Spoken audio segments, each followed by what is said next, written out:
Shalom. First off, I want to give all praises to Yahweh, Ba'ashem Yahweh Shai. Double honors to the apostles and elders of Great Millstone that rule well, and peace and salutation to the Akim that's pushing his word in truth and sincerity throughout the four corners of the earth. All right. Today, I'm dealing with the milk of the scriptures. For that's the foundation, of our being. As the saying go, milk, it does a body good. You know what I'm saying? So we can never forget that. You know what I'm saying? Dealing with the milk, because that's how a lot of us, that's how we came into this truth, learning the milk, learning the simple things. You know what I'm saying? Which today I'm dealing with the color of the men of the Bible. You know what I'm saying? Who are the Israelites? All right, they're not so-called white people. As as is portrayed, in the media, in the churches, this and that. You know what I'm saying? Jesus is not a so-called white man. He's a so-called black man. It comes from the tribe of Judah, because the real Jews are black. All right, they're not some so-called white people, with them crazy ass braids coming down the side of their head and them bushy ass rat looking beards, over there in Israel today. Those are not the real people. The so-called Negroes, all right, are the real Jews. All right. But this goes out to the Negroes, Latins, and Native Americans. You are the Israelites. You are the people of the Bible. And all you people have, you're people of color, typically speaking. So I'm going to just jump right into it. I'm going to deal with, who the world calls Jesus Christ, you know what I'm saying, which his real name is Yahweh Shai in the Paleo Hebrew, or the Lashawan Kodash, which is the Holy Tongue. That's his real name, his true name. All right, and the Father being Yahweh. Okay, those are the names you're supposed to call on. Not no Jehovah, not no. I mean, y'all come on with some silly shit. No Jehovah, no Jesus. All right, because J's wasn't around in ancient times. You couldn't. We don't have any letters that can pronunciate those sounds in the Hebrew language, nor in the Greek or Latin, for that matter. The J, that's basically like a new invention that was created somewhere in the 1600s. All right, so the people 2,000 years ago, they couldn't be calling who to be Jesus. They couldn't be saying Jesus. It had to be something else, because we weren't speaking English back then. All right, we were speaking Hebrew. Some speaking Greek. But the Lord, he comes from the tribe of Judah, of the Hebrews, and his language was Hebrew. But anyway, let me jump right into it. This is Revelations 1:1, and it reads, or Salakia, Revelation, not revelations like your court pastor, pork chop preaching pastor would say. He'll say revelations. It's not revelations, it's revelation. All right, the revelation to John. All right, but this is the revelation of Yahweh Shai HaMashiach, which the Most High gave unto him to show unto his servants things which must shortly come to pass. And he sent and signified it by his angel unto his servant John. So, all right, so basically, the Most High, through Yahweh Shai, all right, he's going to reveal some things to John, as far as the end days, and, and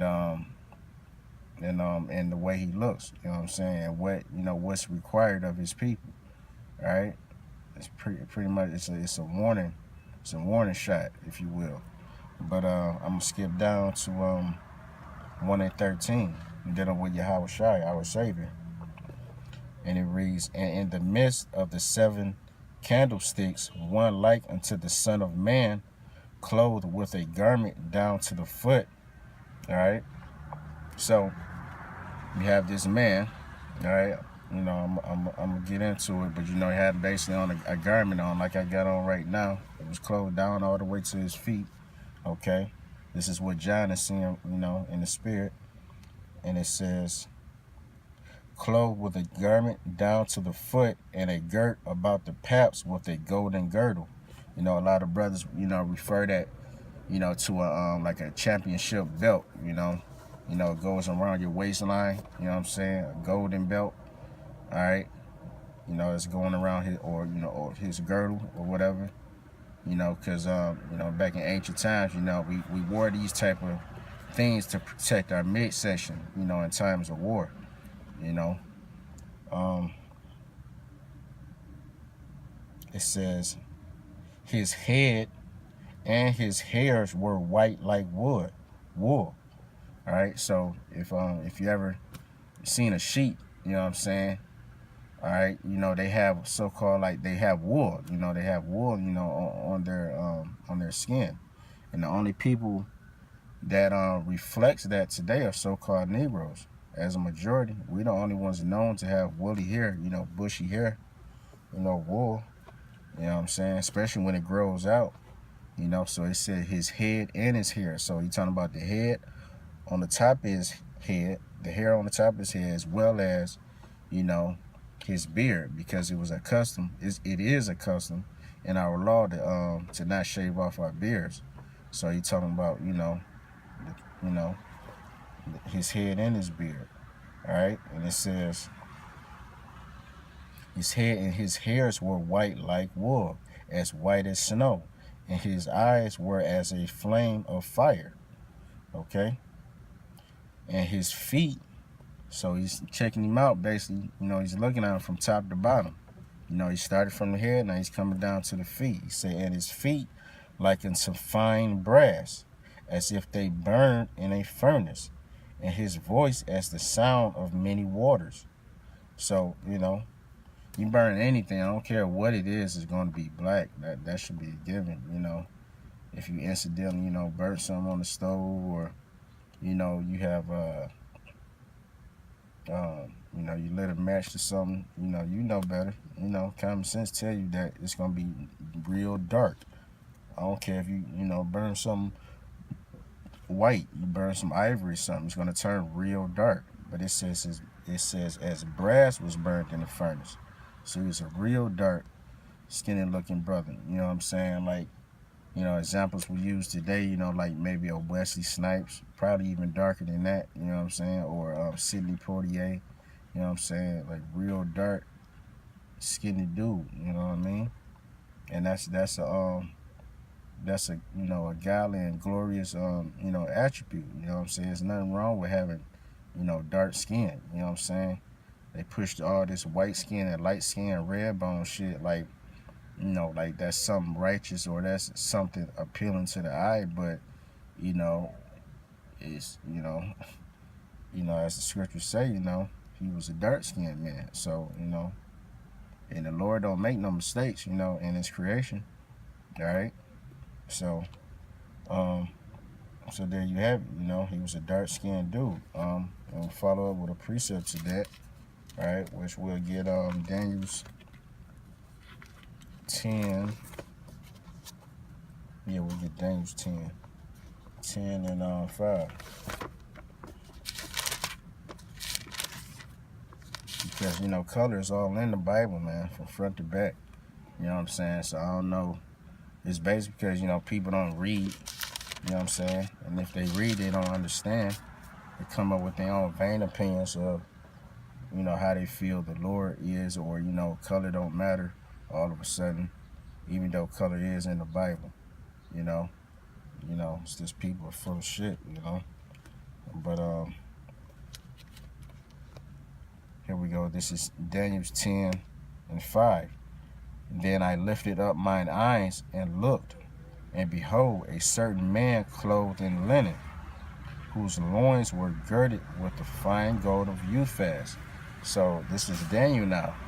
Now we're in the Old Testament. Started in the New Testament, but also in the Old Testament is given the same description of who the world calls Jesus Christ, who is Yahweh Shai. All right, he saw the same thing. Okay, the golden girdle, around his waist. You know what I'm saying? It's saying here, fine gold of Uphaz, you know, same thing. His body also was like the burl, talking about his garment, you know, because, you know, this John, you know, earlier we spoke on the fact, you know, he had a garment down to the foot. He's talking about his garment, you know, is green. Burl, you know, you look up burl, you Google that, you know, you'll see a green light color, okay? And it says, and his face as the appearance of lightning, referring to his wisdom, because the scriptures tell you that, you know, basically, you know, wisdom make your face to shine, you know. And it says that, and his eyes as a lamps of fire, and his arms and his feet like in color to polished brass. Right now, so that's the same thing. Now, with I know that, you know, for brass to be polished, you have to burn it first. Okay, so it's going into the same description as, you know, as in Revelations 1:13 through 15. All right, and it says, and the voice of his words like a voice of a multitude, or, you know, or of what did it say, you know, living water, you know, sounds of many waters, you know what I'm saying?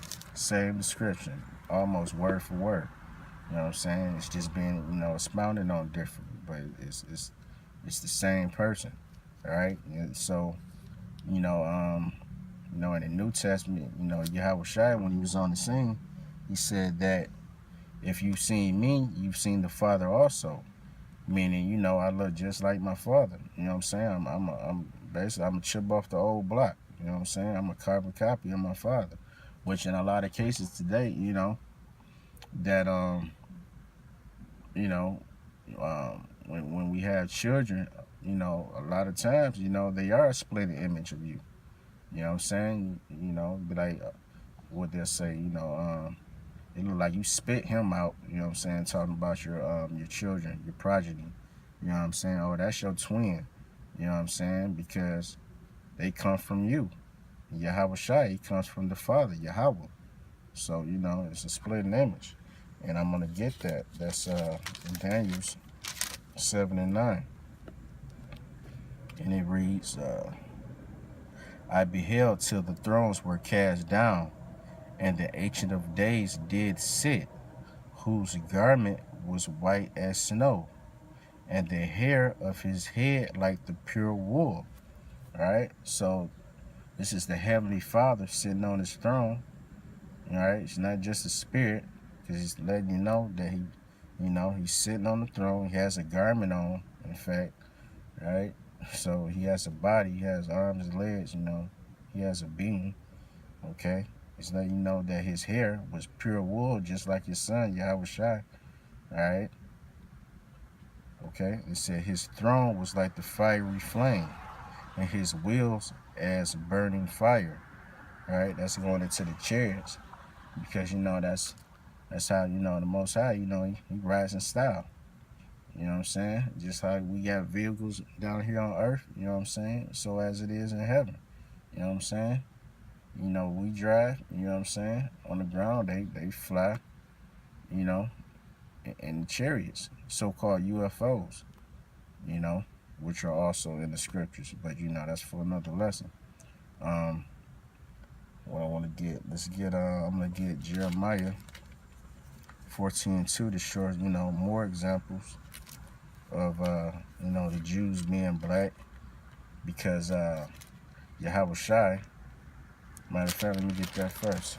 Yahweh Shai, you know, he's a Jew. He comes from the tribe of Judah, all right? Which is, let's see, that's Hebrews 7